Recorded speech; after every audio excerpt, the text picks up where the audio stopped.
Llegó al Pleno de la Cámara de los Diputados la minuta proveniente del Senado, que reforma diversas disposiciones del Código de Justicia Militar, del Código Federal de Procedimientos Penales, para incorporar nuevos criterios internacionales respecto al fuero militar.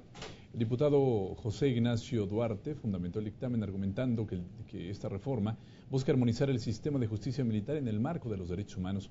Explicó además que con la reforma se logra el equilibrio entre la justicia militar y el nuevo sistema de justicia penal.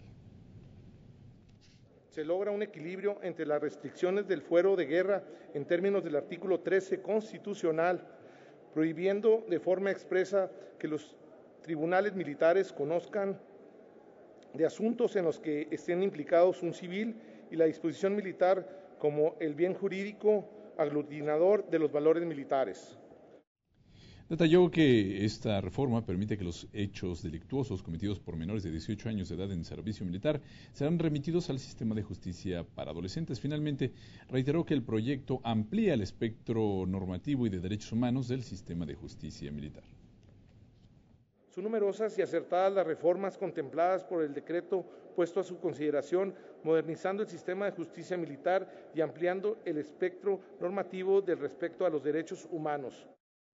El diputado René Fujiwara Montelongo manifestó que el voto de su grupo parlamentario sería a favor del dictamen, ya que Nueva Alianza considera que México debe acatar las normas referentes al derecho internacional en la materia. Además, recordó el caso de Rosendo Radilla. Veamos. A 40 años de distancia, estamos haciendo justicia a Rosendo Radilla al aprobar finalmente esta significativa reforma en la materia de derechos humanos. Para México, representa una obligación ineludible acatar las sentencias emitidas por la Corte Interamericana de Derechos Humanos, cuya competencia contenciosa y resoluciones son vinculatorias para nuestro país. El diputado Alfonso Durazo, de Movimiento Ciudadano, resaltó que las dos administraciones pasadas y la presente delegaron en miembros del Ejército funciones policiales como parte de su estrategia para el combate al crimen organizado. Sin embargo, la presencia en las calles ha tenido impacto en la protección de los derechos humanos. Uno de los principales obstáculos que impiden poner a los responsables de violaciones a derechos humanos a disposición judicial es el hecho de que hasta ahora todos los casos en que hay militares implicados en servicio activo se han tratado dentro del sistema de justicia militar en vez de la vía civil. El Partido Verde Ecologista de México destacó que el dictamen es el resultado de grandes esfuerzos de diversas instancias y que fue gracias a los diversos foros en los que participó la sociedad civil, dando un paso hacia la consolidación democrática. De ahora en adelante, explicó el diputado además Francisco Guillén, los miembros de las Fuerzas Armadas que cometan un delito podrán contar con la certeza jurídica del debido proceso. Se estaría dando un paso más hacia la consolidación de una nación con un régimen realmente democrático, con un adecuado sistema de impartición de justicia y que respeta a cabalidad los derechos humanos. Bueno, el dictamen es un avance en la limitación del fuero militar y constituye un triunfo de la sociedad civil, de la Comisión Interamericana de Derechos Humanos y de las organizaciones civiles.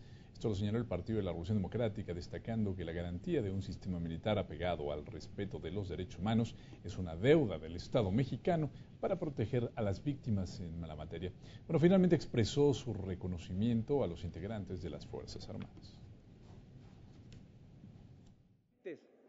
La prisión preventiva de un militar se determina de acuerdo a su calidad y no a la naturaleza delictiva del hecho.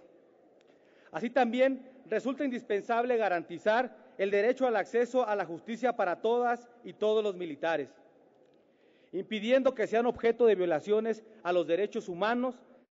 La diputada Adriana González Carrillo del Partido Acción Nacional aseveró que estas reformas prevén el reconocimiento del valor humano de la persona, lo que significa un gran paso hacia la consolidación democrática del país. Asimismo, reconoció a las Fuerzas Armadas y a la Marina. En el Partido Acción Nacional nos enorgullece que en este proyecto en cuestión hayamos coincidido con los demás partidos en el reconocimiento de los derechos humanos y su dignidad, así como el respeto al principio pro persona. Finalmente, reconozco el consenso para estos cambios. Bueno, no puede haber leyes privativas ni tribunales especiales, aseveró el PRI en su posicionamiento, además de que ninguna persona puede tener fueros especiales. El diputado Manuel Díaz argumentó que cuando los tribunales militares conocen de violaciones a los derechos humanos de civiles, deben ser del conocimiento de las autoridades correspondientes.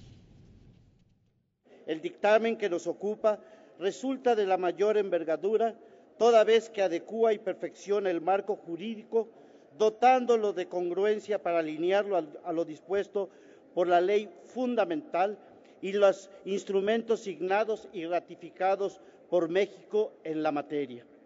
En la discusión en lo general, los grupos parlamentarios reforzaron sus argumentos a favor del dictamen que establece que los militares que cometan cualquier delito que afecte a los ciudadanos deberán ser procesados por la justicia civil y no por tribunales castrenses, como ocurre actualmente. Es claro que esta reforma es urgente y es prioritaria para los derechos humanos en México y que entraña el cumplimiento de obligaciones de carácter internacional. En Movimiento Ciudadano hemos respaldado siempre la eliminación del fuero militar. Quiero aclarar que esta reforma no es para nada una concesión que haga el Estado mexicano. Esta reforma es producto de la presión social, de los señalamientos constantes de las organizaciones defensoras de los derechos humanos, pero sobre todo, como ya lo mencioné, de las víctimas que no encontraron justicia en los tribunales nacionales. Bueno, las reformas a diversas leyes fueron avaladas por unanimidad, 428 votos a favor y ninguno en contra, por lo que se envió ya al Ejecutivo Federal para su publicación en el Diario Oficial. Aprobado por unanimidad en lo general y en lo particular, el proyecto de decreto que reforma, deroga y adiciona diversas disposiciones del Código de Justicia Militar, del Código Federal de Procedimientos Penales y de la ley que establece las normas mínimas sobre readaptación social de sentenciados, pasa al Ejecutivo para sus efectos constitucionales.